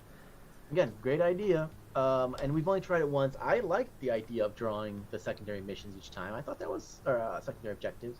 I thought that was fun, actually. Mhm. Because it added another level of randomness to it. So you might not pull a good secondary objective. You might be screwed over, or you might pull a great one, or it might also kind of dictate what you're going to do that round. You know, you pull the assassination one. You're like, okay, I guess I'm going to have to throw some dudes and kill this character somehow. I kind of like that, but at the same time, they are still built around holding points, being on certain parts of the battlefield. Yep. There's obviously ways to take advantage of that, so that you don't have as much randomness, really, because you kind of know what to expect. So. And also if they made, which they will, of course, but make more cards too. Because I could also see, because how many, you draw like 2 a turn? I could also see playing enough games where you just know all the cards, and you're like, Why not have specific ones for the factions, right? oh, that'd be cool. Yeah, that'd be cool too, right? One You or shuffle two, them or in. 2 of them. Say you just add 2 more to it for that faction. Well, I'm to sure they're play. definitely going to release more cards or something like that for those things. They're gonna want you to buy more. If I'm gonna make you buy a new deck with like 2 new cards in it and everything Yu-Gi-Oh else. in there. Yeah, exactly.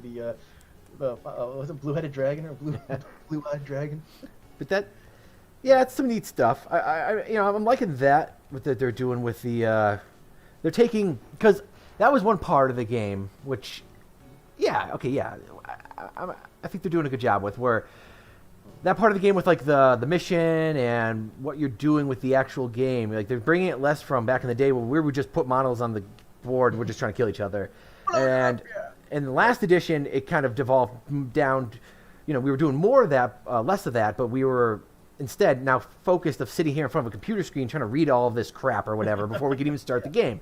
So I get where they're trying to go next, where, okay, you have cards or something like that, so it feels like you're actually playing the game, right? When you're trying to, kind of like a board game, Yeah. So I only do like problem- that, right?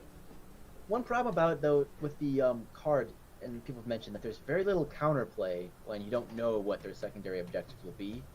So with 9th edition, you kind of guarantee that people are going to try to do, the teleport Homer thing or whatever it's called, in the corners. So you want to obviously do a good job at trying to screen out so that they can't get there and do their actions. And so it's only certain armies had really easy access to those kind of things. So, and also you don't want to actually have too many of those certain kind of units because then they can do what's that thing that take them down or whatever and score easily. So there's ways to build your list to give off left points too. But now it feels like since you don't know what kind of secondaries are going to be in play, it's a little bit more like you're just kind of playing for your secondaries and killing the enemy, not really trying to stop them necessarily. Yeah. Which is, I think, a problem. I think they need to try to find a balance there where you can have good counterplay. Maybe do something where you can use a CP to make them discard a secondary objective. I don't know, something stupid like that. Whatever. I don't know, something to that extent. That would be kind of cool. And so, but it's a good idea. Apparently, Tempest was really fun. The Tempest decks were supposed to be, or is it Maelstrom? One of those. I forget. Was supposed to be a lot of fun because it was basically that you just had like random mission objectives and you just would draw them each turn. So Yeah. So I look forward to doing some more of those, and Mm-hmm. I would say it's a Yeah, and positive. a new place next. You have a whole Warhammer arena somewhere in your new apartment. I would set the cameras up right above the table, Ooh, cameras above the table. so they can Watch. get every time I'll freeze frame on me rolling nothing but ones and twos. Wait, no, you have to have like a is there like a camera, a roll box or something where you can see the dice you're rolling when you roll in there. And a camera set up across from it so you can get your facial reaction. Oh, damn. Camera in the dice. Yeah, yeah, looking right back up at you. Oh, and your disappointed face. You're like, God damn. All right, well, I guess we'll move on to Yep. kind of going over just the whole thing at the end. So, is it simpler, do you think? No, I don't think it's. I mean, in some sense, yes, but I think it's not quite. I think the problem is it's only going to get more complicated from here out as well. You know, Yep. so I was really hoping it would be much simpler. A lot of units just have no army rules or basic rules, and then just start from there. And then, of course, the codex can give them special flavor and stuff if, of course, they roll them out quick enough. But yeah, so I don't think they succeeded there, unfortunately. No, I don't think so either. Like, looking back at the last edition, I feel like there was just as many rules that I'm going to forget about. Yeah, right. So, but I mean, not that certain things haven't gotten simpler. I mean, one thing we didn't talk about, I guess we can try it real quick, is the battle shock and leadership, where I feel like that was something to try to make the whole morale thing simpler, but it kind of made it less simpler and stupider, kind of. I don't know. Because you will forget about it in the game. Yeah, we just forgot about it. Yeah, because it's basically, even if it does, if it does matter, it'll matter so few times. Like, I remember one suggestion to make the Tyranids Shadow of the Warp better. Someone said, just make it so it automatically people fail their battle shock test or something like that. And people were like, oh, it's going to break the game. I don't think it would. I think if you made Shadow of the Warp just your entire opponent's army is battle shocked, I don't think that would break the game at all. I think it would still be, it would be good, it'd be a lot better, but it wouldn't probably matter for most armies, you know? I mean, of course they wouldn't be scoring maybe for 1 or 2 turns, but... Yeah, or just make it a dice roll. Instead of they do their battle shock, they just roll and like on a 3 up their battle shocked or something. I don't know. You know? Well, it's also the thing is, when battle shock happens, it's kind of odd. Yeah, It that's... happens before you score, but you also... You heal your battle shock, then you roll it, right? And then you score. So it's like, if you were battle shocked the previous turn, you're no longer battle shocked anymore. So most of those times when people shoot you and you have to roll the battle shock test, it doesn't seem worthwhile other than to specifically try to get somebody to not use a stratagem. But then it's almost like, why doesn't the ability just say, unit that got shot can't have stratagems used on it? Yeah, I mean, and it's so not even arbitrary, but what's the word, like situational. Yeah. It should be, obviously the whole point of it was to make it so that you had an alternative to just blowing the unit up. So you could do something like battle shock the unit, or try to battle shock the unit so it wouldn't score reliably, instead of just wiping the unit out so it wouldn't score. And you got armies like demons, where you expect there to be a shit ton of units that have abilities like that, but you don't. No. You And got so one or it's not- two. It's not reliable enough to stop them from scoring, it seems like. Yeah, it might happen once in a while, but it's not really going to happen. I mean, it felt like it was even more meaningful in the previous edition, where you'd have to actually lose lots of models that couldn't get back. You know, like for Necrons, Battle Shock meant a lot. Now, Battle Shock, all it's going to do if it happens in your opponent's turn, is going to stop you from using one of your stratagems to heal guys that one time. That's it. Maybe if they said Battle Shock meant you couldn't be affected by abilities or something, or I don't know, you couldn't reroll. -1 to hit? I don't know. Yeah, that kind of stuff. Like, Yeah. I think there's ways to do it, and I think the idea, because we also didn't talk about OC, that new stat now on the for controlling objectives. That's another great idea, giving things OC, and so having things that can't control objectives, things that can control objectives really well.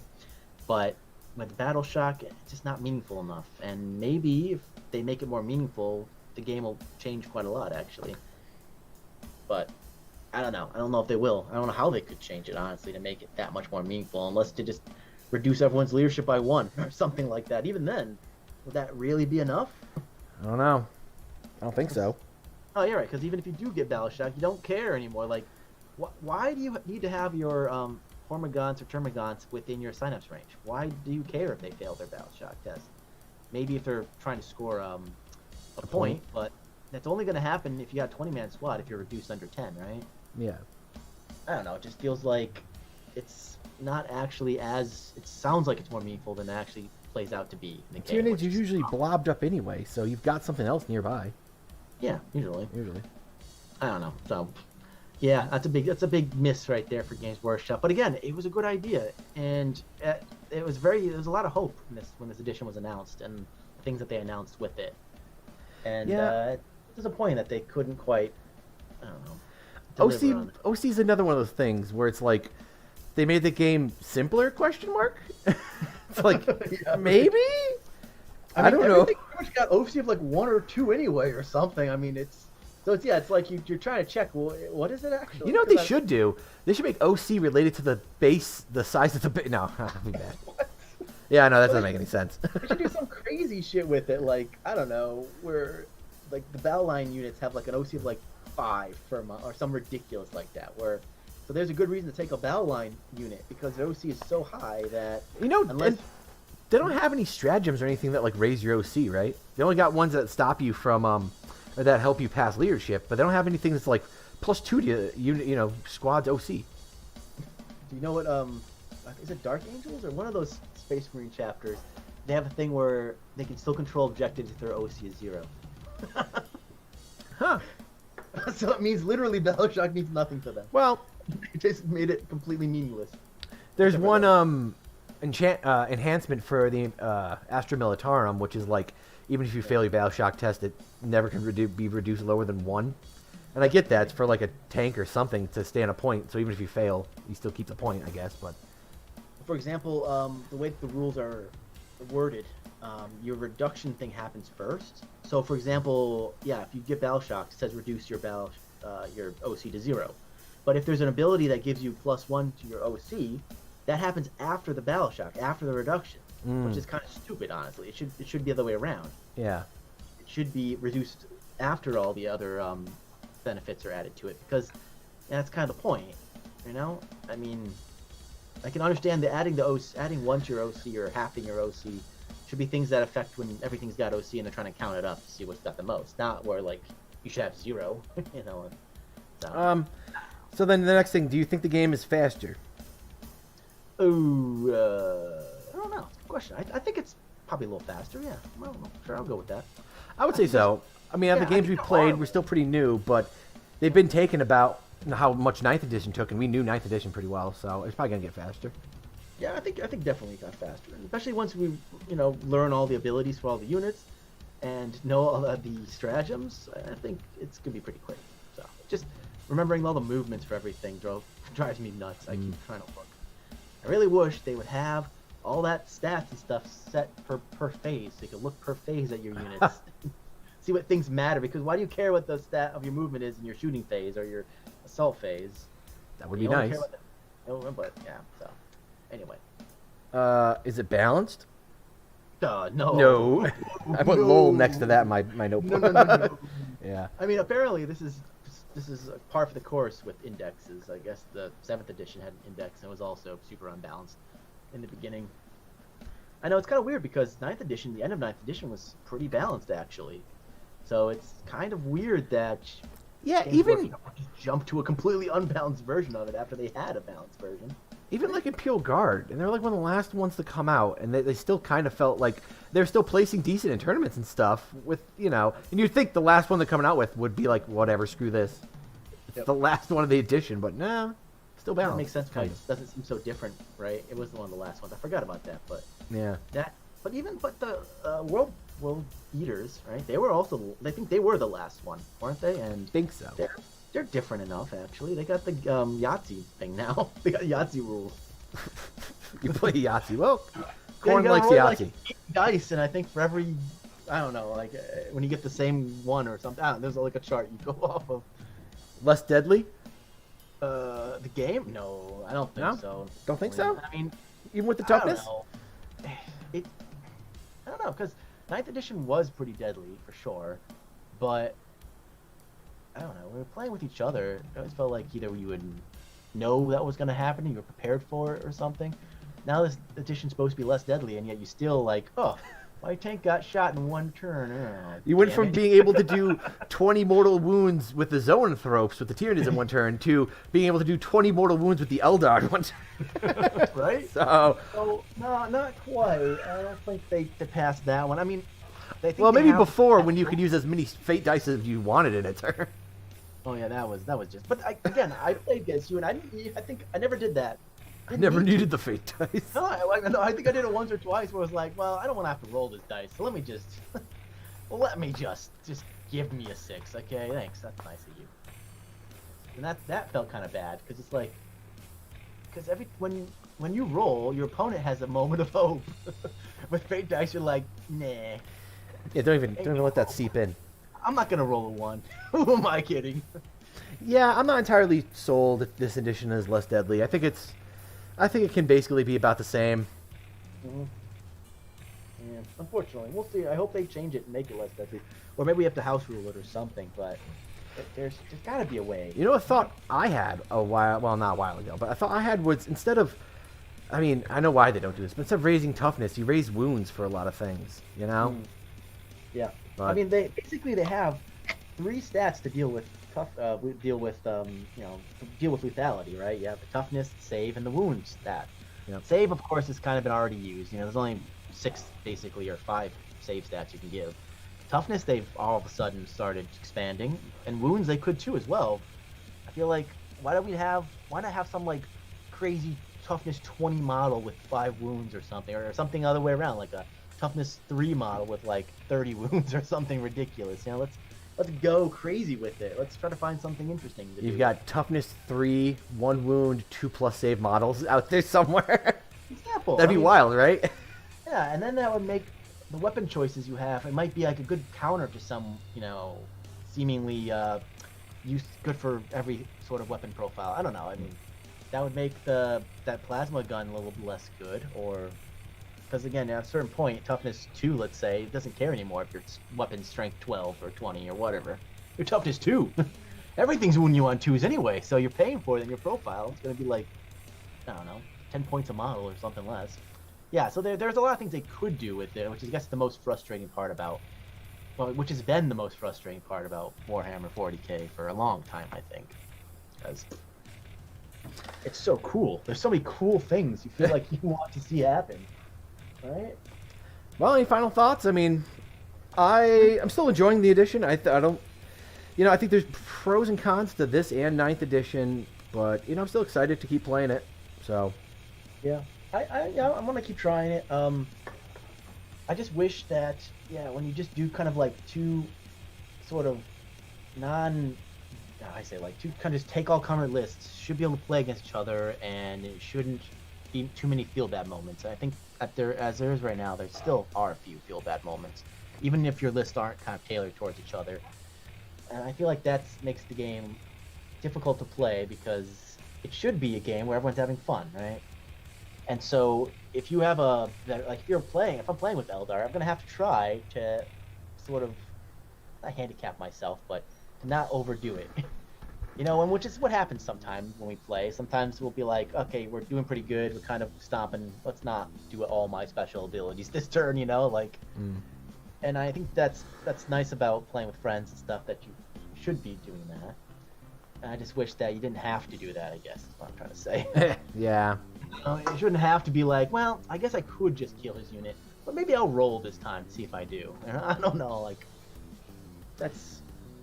but we'll see what happens. And maybe it's also when we are better with the missions, because I feel like 9th edition was like that too, where in the beginning, if you're just shooting at each other and just sitting there playing like we used to play, felt very deadly. But once it became about scoring secondaries, then the game shifted a little bit away from just murdering each other to actually having strategies, having plans with your army before the game started. And with the secondaries and stuff, just you could be doing things without really focusing on your enemy and score some points. Or you can say you can try to win by scoring and then just getting wiped anyway, for example. I think that's a problem we have when we play sometimes, is it feels like, I've got totally destroyed. But in reality, actually, if you really sit down and think, you might be like, well, actually, I could have scored if I, it might have been closer to, it might have looked closer than it actually was, or it might have points would have been closer than it looked on the board when everything was destroyed. So I feel like it's hard to detach that feeling of, oh, my guys are getting annihilated from, I'm actually not that far off points-wise, or I still have a way to win, going forward. I just gotta do 2 things maybe or something. I think maybe that's something that we do when we play. I know it's how I feel sometimes. If after my 3rd turn, I've got like 5 units left, I'm like, screw this. There's nothing I can do anymore. Which might not be true. Yeah, a little too often by like the 3rd turn, you feel like you can kind of know, but I mean, what are you gonna do? I mean, a lot of games I think maybe kind of work that way because 3rd turn is kind of like halfway through the game. So yeah, and also again talking about the lethality issue, if by the end of the game, okay, if you're wiped out by the 5th turn, obviously it's gonna feel pretty bad, and there's not much you can do on the 5th turn, right? If you got no miles left. But if the lethality was toned down enough to where, well, at least it's pretty hard to wipe out your opponent. The opponent's gonna have at least a quarter of their army left by the end of the battle, regardless. Then at least if you're that opponent with a quarter of the miles left, you can do something. Throw some guys on a point. I don't know. Like if you're on the last turn, try to rush a point. Try to do something at least. As long as you have miles on the battlefield, it feels like you can try. It's when you don't have anything where it feels like you can't do it. It's like you're not playing anymore. That feels bad. Which is obviously what they're trying to avoid, but didn't quite get there yet. But they suck at it. Yeah. God damn these Brits! What are they doing? All right, well, Warhammer 10th edition.